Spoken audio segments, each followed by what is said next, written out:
Good evening, and tonight on the big match, this is the lineup. The main match is Arsenal against Manchester United, and that turns into a real nail-biter. Played back again for Kenny Sanson, tossing it in there! Also from the First Division, Birmingham City against Championship chasers Ipswich, and then the goals from the Third Division clash between Sheffield United and Hull City. Also tonight, the latest news, starting with the headlines from Jim Rosenthal. And we've the news that all English fans have been waiting for. Trevor Francis is back, and characteristically, he marks his return to First Division football with a goal for Nottingham Forest against Sunderland. Aston Villa's Championship charge is checked at Brighton, and Villa have 2 men carried off. David Hodgson gets the first hat-trick of his career as Middlesbrough overwhelm Spurs, and we've got pictures of the manager who chased a fan. But first, it's more orthodox action, and at Highbury today we had the biggest crowd of the day. It was over 33,000, no doubt, though it was hit by Christmas shopping and the appalling weather. But those fans were well rewarded by 2 sides pushing towards the top of the table. Let's first take a check on the teams. First Arsenal, they are 6th in the table, and they've got Graham Rix back in the side that's without a win in its last 3 games. He's recovered from a heavy cold, though Arsenal are still without John Hollins and David O'Leary, both injured, and Alan Sunderland, who's suspended. And in the midst of it all, there's another chance for Paul Vasson up front.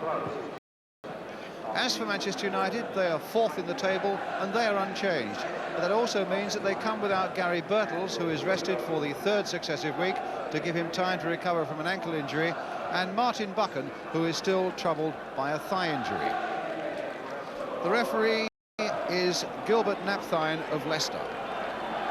And it's Arsenal who get us away in the dark shirts, red and white, attacking the goal to our right, unbeaten here at Highbury, although in the league that is, although they've won only one of their last 6 games played. Now against Manchester United, who are the draw specialists, they've drawn 6 of their last 7 and won the other one, so they're unbeaten in the last 7.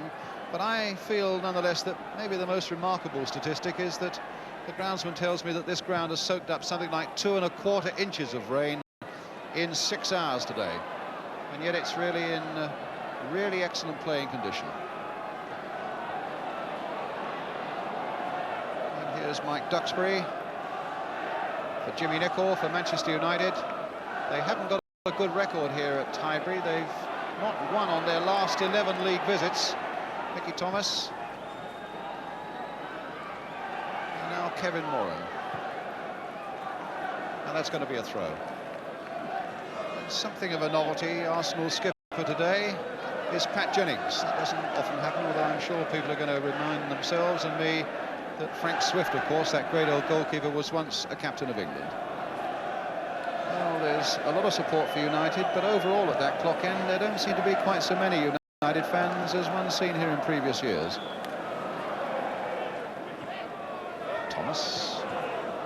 Coppell with his second go, finding Joe Jordan, and Jordan very nearly getting that through to Thomas, stopped by Willie Young. Here's Talbot. He's got McDermott outside him, going all the way and forcing Gary Bailey to his knees. Well, Talbot is good on those midfield surges.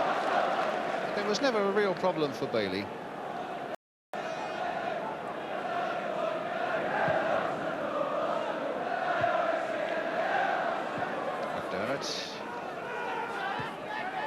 Talbot, Stapleton. Block challenge there between Moran and Talbot. And Devine finding Gatti. Oh, and Gatti Getting very nearly getting it through to Vasson. Here's Frank Stapleton. Now, left foot shot maybe. Goal kick. But Arsenal getting one or two things together there. The ball played here, and Stapleton deciding that it was worth a left foot shot, and that was the result. Thomas. And an appeal there by Thomas that he's been obstructed by Devine. The linesman flagged, the referee agreed it's a free kick for Manchester United.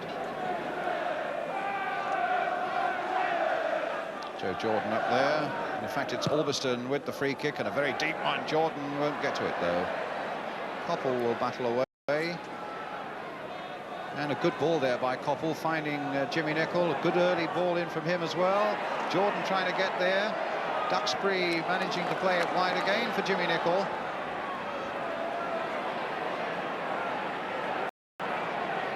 And he was in a bit of a quandary because Koppel was off the field of play and in an offside position when he came back on. And there weren't many options for him.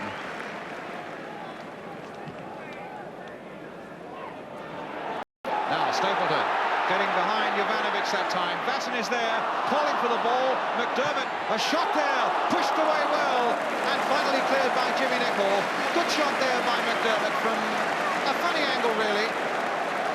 And a very good save by Gary Bailey. The ball played there, not quite getting to Vasson, though. The shot on the turn, the push away.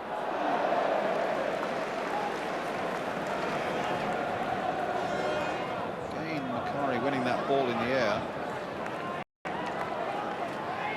Albiston. There's Lou Macari. And Thomas! Rattled onto that one with his left foot there. The ball played in there by Macari, inch perfect for the little winger, and hit first time.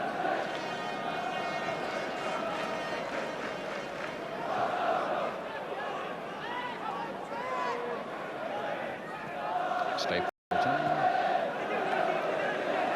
Thomas, complete miss kick. But he got it a second go. Stapleton's after him, played inside there and taken superbly by McElroy. Not an easy ball to take in full stride there. Willie Young has missed it! Oh my goodness, and Jordan was the most surprised man in Highbury.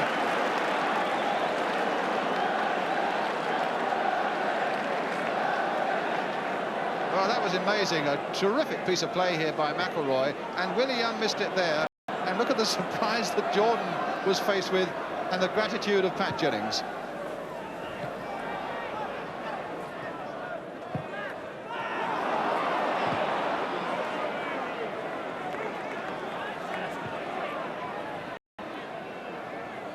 Getting.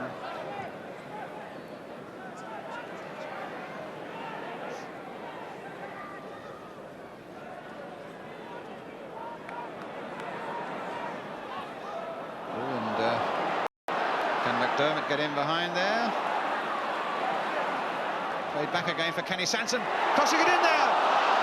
Well, it just eluded the dive of Talbot, and it was just a little too much for Stapleton. But it was Kenny Sanson who whipped that cross in. McDermott doing some good work there. There's Sanson's cross, the dive of Talbot, and the effort of Stapleton. And here's Sanson again. Ricks. That's a good cross coming in there towards Ryan Talbot. And in the end, it was pushed behind by Kevin Moran. And United were glad to see that go behind. They were getting themselves in a bit of trouble as the corner is soon to be taken.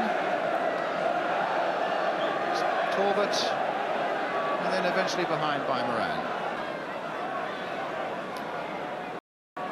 For this corner to be taken by Ricks. Chipped in towards the near post, and it's gone in, straight in! Well, the referee took a tumble as he raced back to the middle, and there was certainly a fault in the Manchester United defence, and you really have to point a finger, I think, at the keeper. You can see how difficult it is for him there, though. So many white shirts and red shirts around him, and it went straight in there from Graham Ricks' corner, and Arsenal are into the lead with 31 minutes gone. A bizarre goal, but a useful one. And you can see the mud on the referee there. He took a terrible tumble as he went back to the middle.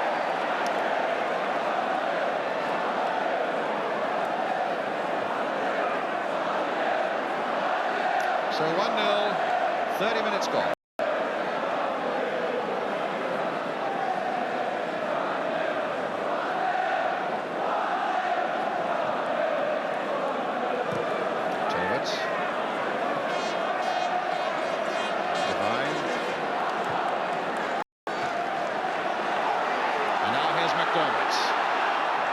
It's a very deep cross there towards Stapleton, but he had it knocked off his head by Jimmy Nicholl. It's Koppel. It's with Sanson, though, for Arsenal. And a free kick.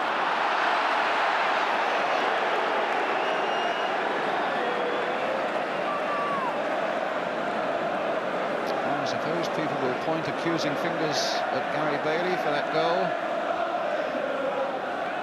It was certainly a very crowded near post, but I think Gary himself would say, well, they are situations that goalkeepers have to dominate. But here's Jovanovic dominating this midfield situation for Manchester United. Flick there for Jordan, back again for Thomas. Penalty, surely? No. Oh, that certainly looked a penalty. Certainly looked a penalty there. Mickey Thomas thought so, but for all our thoughts, the one thought that really matters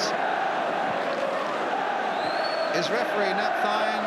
Well, it looked to me as though he was certainly caught right at the last there, but the referee said no.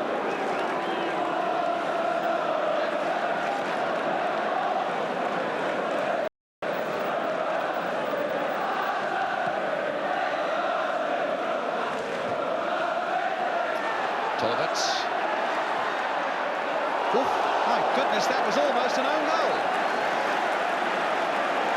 from Mike Duxbury or Sammy McIlroy. No, it was Duxbury, and it was a yard and a bit wide. So we have an identical situation, and we have a crowded near post again. Will Bailey be fooled again? There it is, floating in there, and well, it was just over the crossbar that time.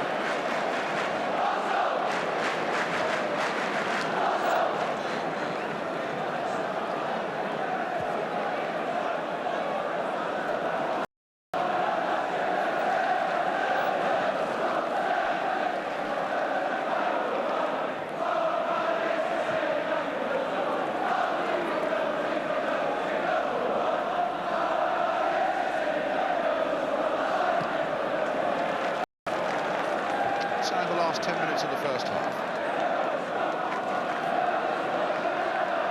Thomas. It's a good looking cross too towards Joe Jordan. Jordan nodding it down in there. McIlroy, no.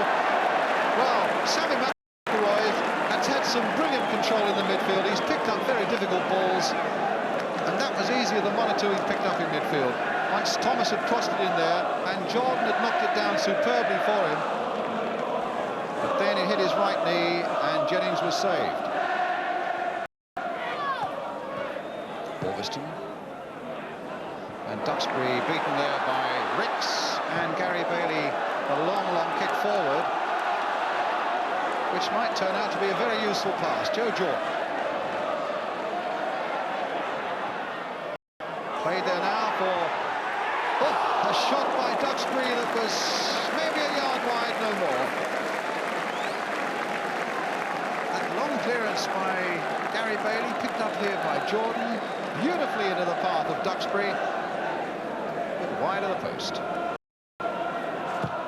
Orviston playing it in there towards Macari. Willie Young knocking it down there, and it looked like a handball by Mickey Thomas, and in fact a good advantage played there by the referee. And the half-time whistle goes, and it's a rather strange goal direct from the corner, scored by Graham Ricks, that Gary Bailey could do nothing about. A crowded near post, but I think he, as I said, would be the first to agree that he should have dominated that situation, and United, I've no doubt, would still be arguing that Mickey Thomas might have had a penalty soon after it. But half-time here at Highbury, it's Arsenal 1, Manchester United 0, and we'll be back with the second half.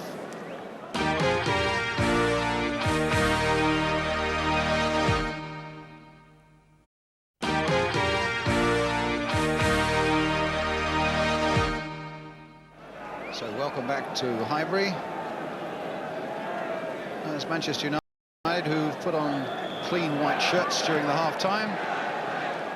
Now do something about restoring the situation that sees them this goal down. The last time they lost, in fact, was in London. That was when Peter Nicholas scored a lovely goal against Manchester United that gave Crystal Palace a 1-goal victory over United. And the ball played back there by Devine to Pat Jennings.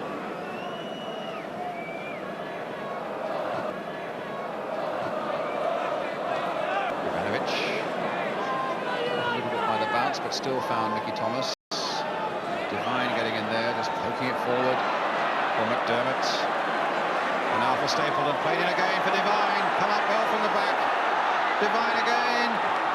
Oh, he tried a shot when there were men available, and Ricks, in fact, handled that ball as Bailey was throwing it away. There's Devine. And in fact, there were men in a good position. The shot was never going to trouble Bailey. That's a throw.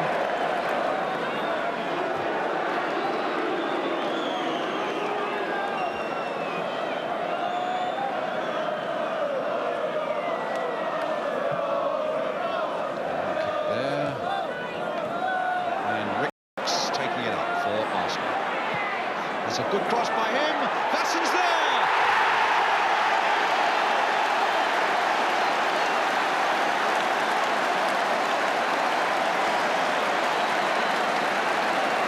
So Paul Vassen is brought into the side and repays that promotion with this goal.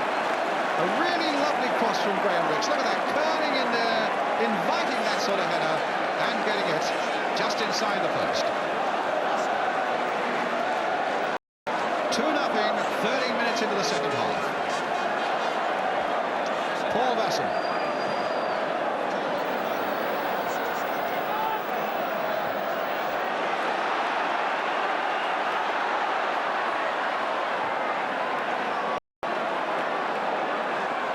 So Arsenal now quite comfortably placed.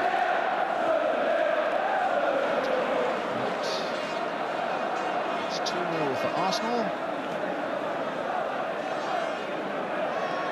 Certainly a terrific leap by Vassen.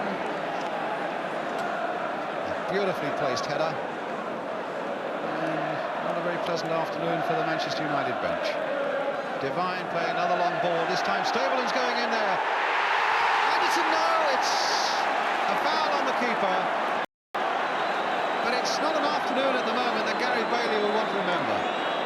High in the air, Stapleton coming at him. He gathered it and lost it, and the ball went over the line. He was nudged, and the goal was ruled out.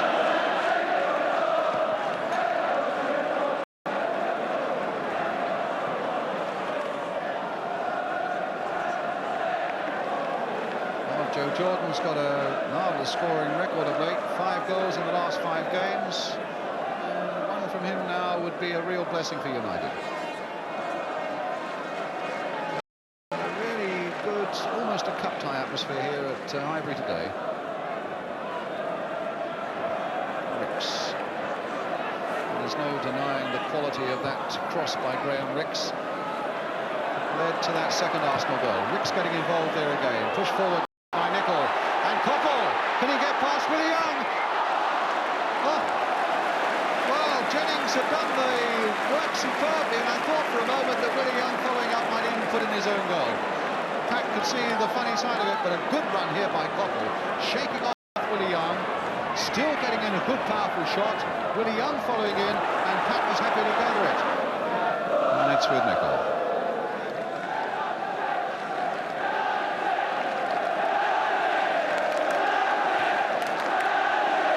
And the United fans here now trying to get behind their team, and Coppell going in there. Jennings those long clearances from Gary Bailey, caught on the breeze, are from time to time causing Arsenal a few problems. And here's Jimmy Nicholl, intent on causing him a few more. And finding Koppel with a lovely ball there. Now the cross, is it a good one? There's Jordan steaming in, but Devine was there to get his head to it and put it behind for the corner.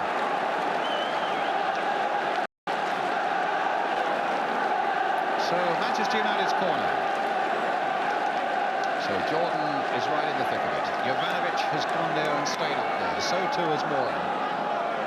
As United look for a goal that will put them back into this game. Flicked in there. And there was, yes, given. And I think it's McCarthy who's done it. Well, that's extraordinary. We had a goal direct from the corner in the first half. And here we have there's McCarthy. Yes, it was him who flicked it on. And there's another one from a corner in the second half. And it's Arsenal 2, Manchester United 1. So Lou Macari, the United skipper, has given this game a lot of meaning now, and we could be in for a really furious finish halfway through the second half. Nice cool play here by Arsenal. Devine chipping it in there. And this will fall easily for Jovanovic. And now for Jimmy Nicholl.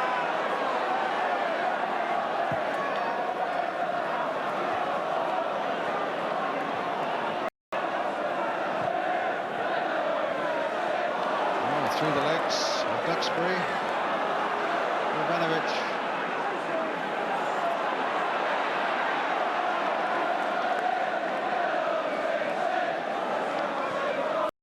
Nicholl for Duxbury.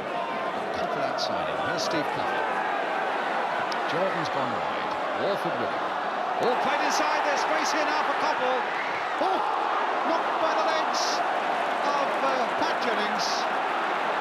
Those legs of Jennings again, saving Arsenal, and Ricks taking it up again and finding Gatti. Lovely bit of play by Jordan there, though, turning the ball in and taking defenders with him, and then turning the ball inside for Koppel. He hit it straight against the legs of Pat Jennings. Devine with the free kick. Jovanovic with the header for Manchester United. A missed kick there by Duxbury. Played there for Gatti. The hammer one! Terrific shot. And Arsenal are claiming that that was a corner, that Gary Bailey in fact flicked it over, but well, it looked as though he did with that shot. Thomas had a quieter time in the second half, Mickey Thomas, but he did well to find Albiston there. And Duxbury made a good run as well. If that ball had just pierced that last Arsenal player, Duxbury would have been through. Well, they've got it back again with Albiston, and Koppel in a lot of space on the right. Arsenal might be in trouble yet, coming towards the last 5 minutes of the game. But no, here's Devine, and a chance for a break for Arsenal now. They've got 4 up, and United only have 2 back. Now, it calls for a good pass.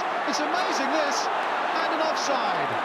Well, that was terrible for Arsenal, that they simply couldn't organise themselves when... Well, I can't remember the last time I've seen 2 defenders facing 4 men coming forward. Walford's interception, Manchester United's throw.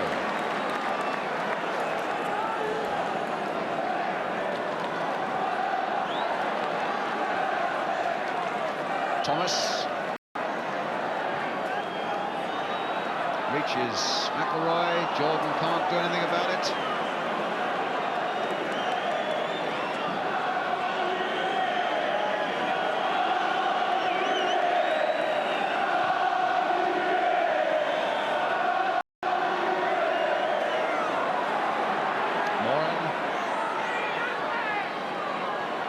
Jordan, 2 minutes left. Macari's in there, Koppel's in there, lining it up. Oh, a bad miss that by Steve Koppel, whose finishing is usually an awful lot better than that. And they've worked such a good move there. It was a lovely little flick by Macari, and Koppel screwing it well wide of that far post. And then offside, flag is up. Free kick to Manchester United. And they'll want to hit the ball and get it forward, moving forward as quickly as they can. We're inside the last minute of the game. Nicol to Coppell. Duxbury, back for Coppell again. Jordan battling away with Willie Young as they've done from the very first whistle. That's been quite a battle. Jordan again. This time getting past Willie Young. And getting a good cross in there. And touched in there. Oh! In the end, it was Devine who got it away, but it looked as though McCurry had poked it home. In the last 15 seconds of the game, that. And Jordan, he hasn't very often escaped Willie Young, but he did it superbly there. I think it was McElroy who got the header in the first place, McCurry with a little toe poke, and Devine who got it away. We're in time, added on for stoppages now. Well, that would have been a tremendous climax. And indeed, there goes the final whistle. And Arsenal have held on. Paul Bassam's goal in the second half with a header, with Lou McCurry bringing it back to 2-1 for Manchester United after Ricks had scored direct from the corner in the first half. Pat Jennings and Gary Bailey having a mixed afternoon for Gary Bailey, certainly, and Pat Jennings also beaten with that little backward header from Lou McCurry. But a really good second half, and a final scoreline then here at Arsenal in a game that had people on their toes to the very end. Arsenal 2, Manchester United 1. Yes, a real rousing finish, terrific atmosphere. 2 points for Arsenal. They were helped, though, of course, by that bizarre goal direct from a corner by Graham Ricks. Just where did the United keeper, Gary Bailey, go wrong? First goal was a bit of a nasty one, really. We've had a few goals scored against us at near post. In fact, I've seen many goals scored in the league at near post. It's a very dangerous situation. And Frank Stapleton's, well, I won't say his goal, Graham Ricks' cross. And with Frank at the near post, 1 or 2 people in the way, I thought someone had got a touch. And instead of going for the ball, I went for the flick on. And Frank just ducked his head and it went straight past. So very annoying from the keeper's point of view. When we got a goal, same thing. Near post, Louis got a good flick on. And you see, if anybody gets a flick on from that position, everyone's battling because it's so close to the goals. Yes. Can't get it out. So anyway, and I think when we got our 1 goal back, things changed then. We were in business, and I thought we did very well. Very unlucky not to get a draw. But by then you'd conceded a second goal, and where people say there aren't enough good crosses of the ball in the game these days. I mean, Graham Ricks disputed that, really, didn't he? I mean, it was a super. He's been a thorn in my side since the cup final. He's a great crossover ball, and he smacked this one in. And I don't know who actually headed it. I know someone got it on top of. It looked to me as if someone used their elbow on top of Kevin Moran, because it's very rarely that he's beaten there, and he couldn't get off the ground. And well, they scored from that anyway. As you're saying, the cup final as well, of course. That, you mean the last-minute one? That, yes. Another one. He hits them and he bends them, and they're very difficult to deal with, because once committed, you can find yourself chasing a ball which is continually bending away from you. Thanks for joining us. How's the physics going? You're doing what, a physics degree at Manchester Polytechnic? Yes, I'll have to work out these curling crosses and all the angles and so on. Gary, thanks a lot. Thank you, Brian. Well, even so today, Manchester United must have gone home still believing that they should have had a penalty in the first half when Mickey Thomas was brought down. And indeed, both the managers agreed. United's Dave Sexton said, "I think it was definitely a foul." But perhaps Mickey over-dramatised his dive a little bit, and that didn't help. Arsenal's Terry Neal added, "I wouldn't have argued at all if a penalty had been given." What about John Devine, the man who was involved with Thomas? Devine said, "I was afraid he would give a penalty." And indeed, we can see right here that incident again. I don't think Mickey Thomas dived there. I think, in fact, it was a penalty, and I think it's that moment there that does it, where John Devine just catches Mickey as he goes. But the referee said no, and I suppose that's what mattered.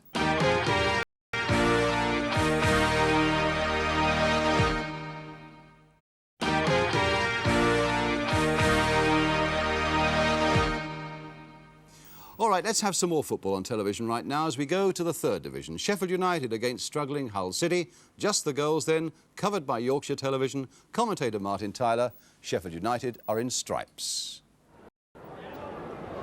Now Hatton, can he turn on this one? Still Bob Hatton, and the old head makes it count. Flicked on for Hatton to just adjust himself here. And wrong-footing defenders and goalkeeper. And Conroy asserting himself and using the ball well too. Here's Neville. It's 2 against 2. Bob Hatton up with Steve Neville. Hooligan trying to get back. And might it come for Hatton? It does.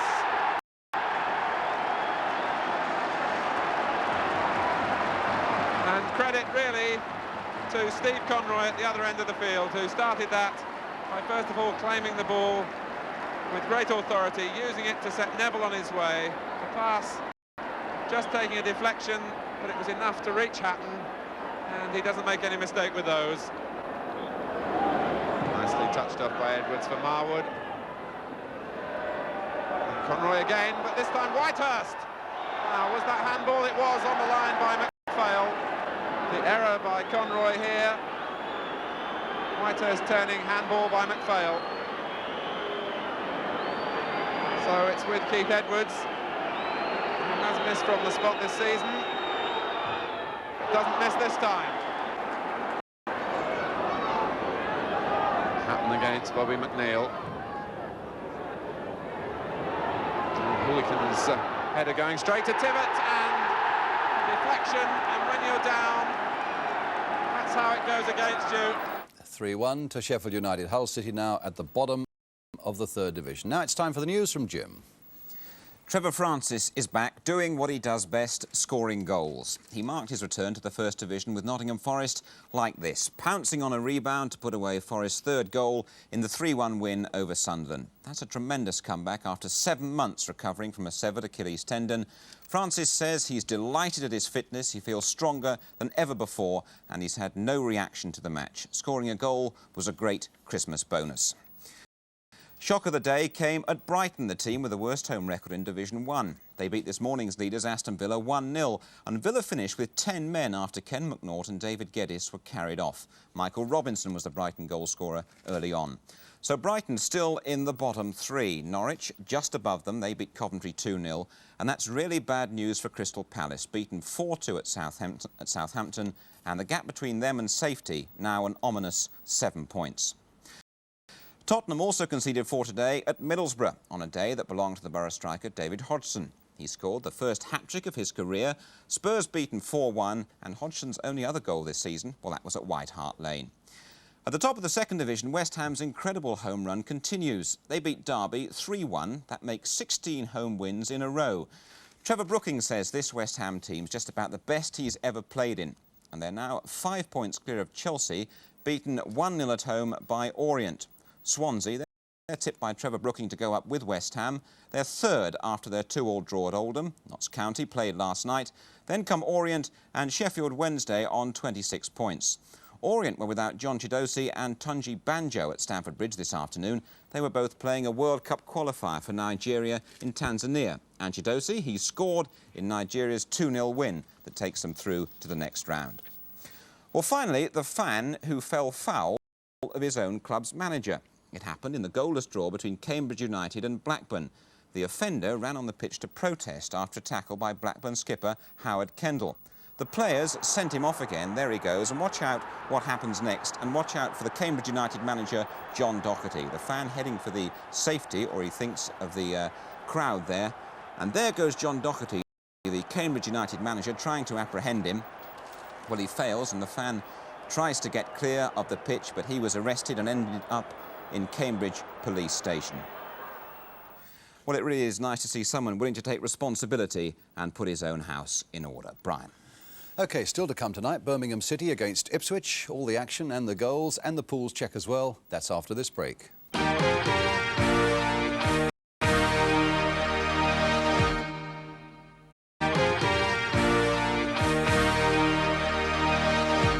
Welcome back. And now Birmingham City against Ipswich. And for Ipswich, of course, it was a pretty crucial afternoon. They'd not won in their last 3 games, including that 5-3 beating at Tottenham on Wednesday night. And that's not the sort of form that wins championships. And also today, of course, without Eric Gates, who was sent off at White Hart Lane. Pictures from ATV. Our commentator is Hugh Johns. Well, after 3 defeats in a row, Birmingham manager Jim Smith makes a change, and so Kevin Dillon moves out and Don Givens gets his first game in the starting lineup since Birmingham knocked Ipswich out of the League Cup at Portman Road back in October. 3 goals from the last 4 games, one of them an own goal, is a good enough reason to look for improvement up front. Ipswich have been badly hit by the midweek disaster at Tottenham. Bad enough to lose 5-3, but now they're without that excellent little player Eric Gates, who was sent off at White Hart Lane.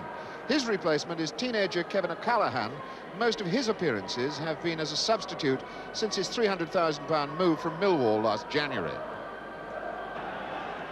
Referee Gwyn Owen of Anglesey, a FIFA official. The blue jerseys, the white shorts of Birmingham City, attacking the goal away to our right. Because of the colour clash, of course, Ipswich are in red jerseys and black shorts. Hawker on to Givens.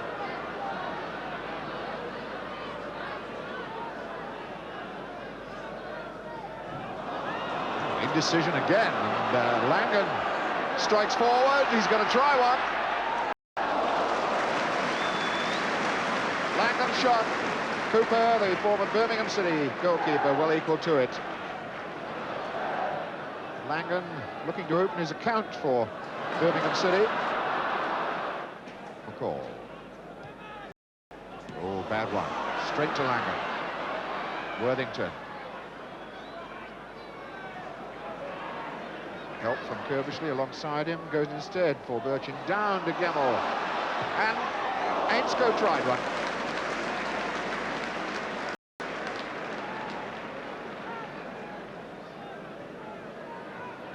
Two perilous moments. This was one of them. The ball lost, and Ainscough tries a first-timer. Osman across to McCall. Brazil giving it a chase, with Gallagher in attendance. Touch from Murin. Now O'Callaghan.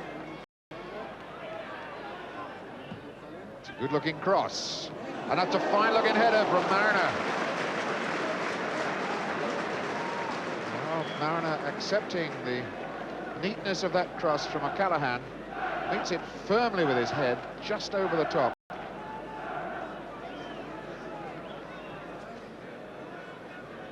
Here's Hawker.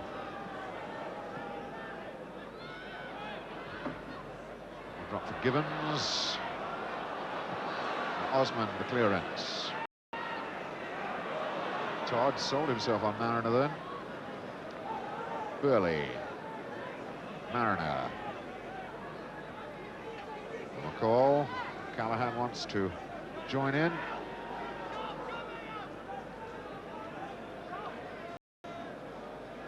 Tyson. Osman. Murin. Brazil. Good cross. Good goal. Mariner's got it. 1-0. Beautiful cross ball by Alan Brazil, though. That was perfection. 41 minutes. Now that pass delivered off by Murin. So well weighted, but look at this for a cross ball from Alan Brazil. And Mariner makes the most of it. Worthington. Now looking for Worthington's cross. Drops to Givens. Gallagher, no, Worthington. And finally Cooper smothers everything. So Birchin's attempt then put pressure on but didn't produce the chance. The ball in from Givens now. Birchin, who battles away for something, and Cooper to the rescue. That's McCall. O'Callaghan. Osman, the clearance. Brazil, good touch on, but Todd is covering for Birmingham.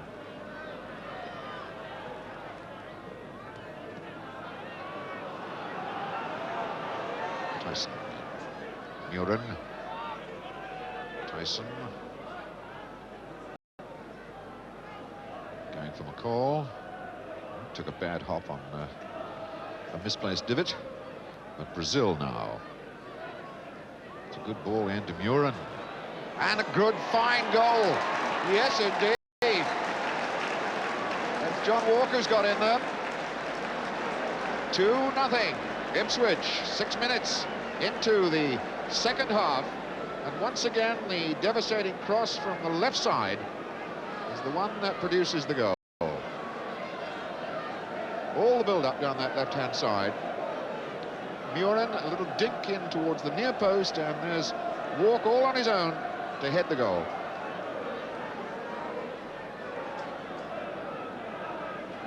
So Birmingham City in real trouble now. Gemmell off to Givens. Waiting for Hawker to join in.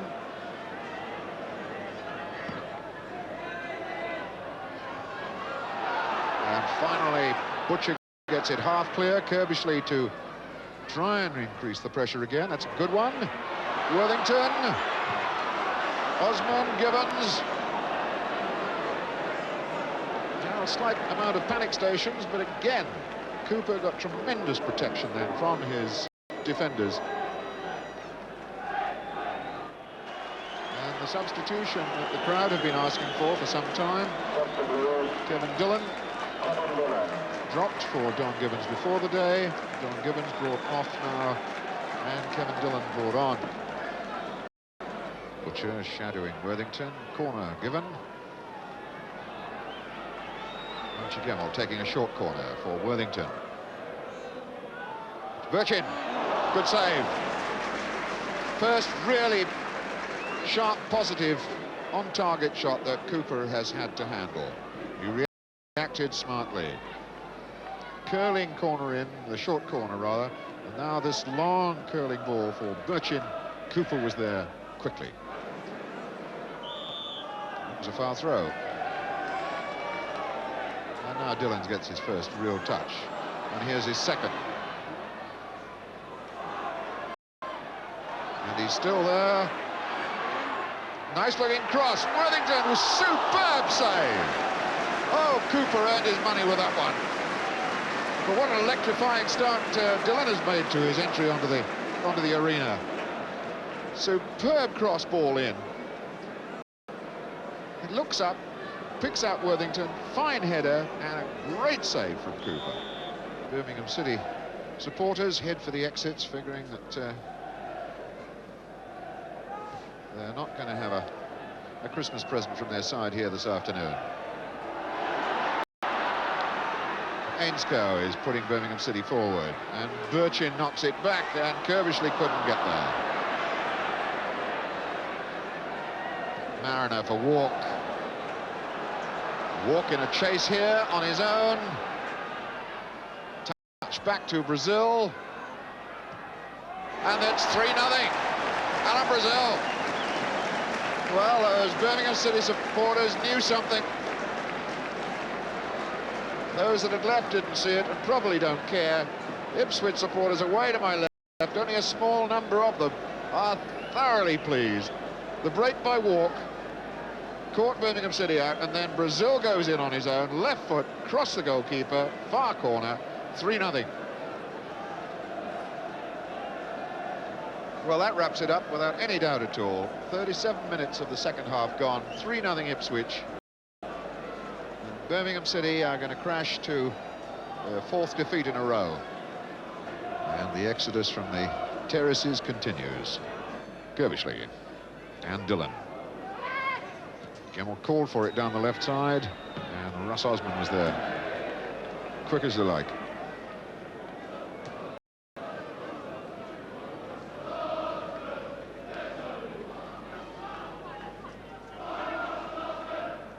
Touch on, and Ainscough will score for Birmingham City. Basically out of nothing. Well, that was a little bit of luck, I suppose, for Birmingham City, and Ainscough cashed in on it. It really wasn't a constructed moment. A bobbling ball, and Ainscough with nothing to beat but Cooper. Well, that was easy enough.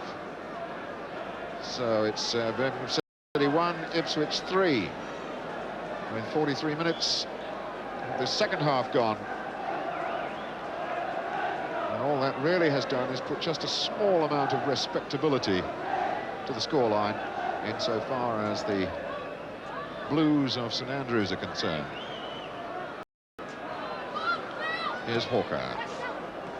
Dillon, too clever by half. That was Muren. Gave the ball away needlessly. Goal scorer Ainsker on the attack. Birchin for Gamble.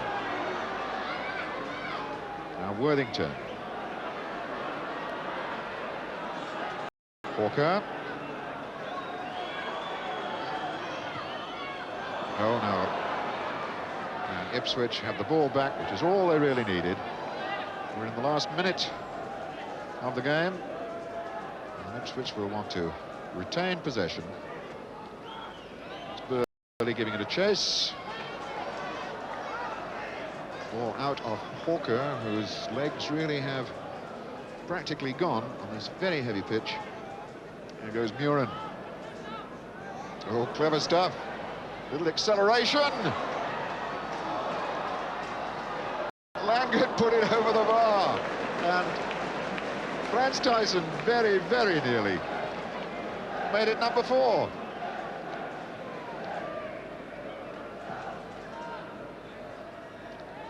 Well, this is Brazil as we're in stoppage time at the end of this match. And Osman gets a boot to that.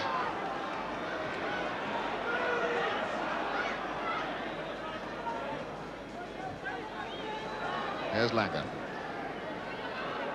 Curvishly, Ainsker making a break. Well, he might be in for something else, and Cooper was equal to it. Ipswich rather shouting amongst each other at the moment. Well, they know they've got the game won. In fact, the final whistle has gone as we have a look again at Ainsker stretching Cooper with this last shot of the game. So Ipswich come off.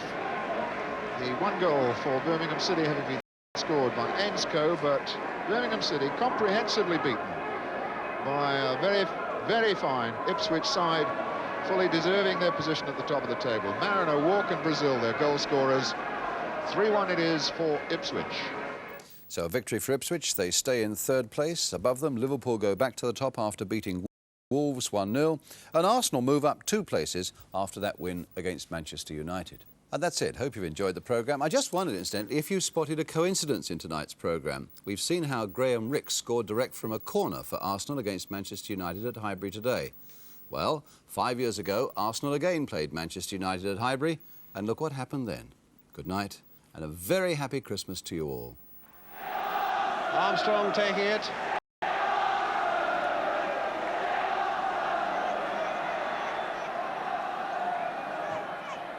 Hit under that crossbar. Oh, and he pushed it in. For this corner to be taken by Rix. Chipped in towards the near post, and it's gone in, straight in.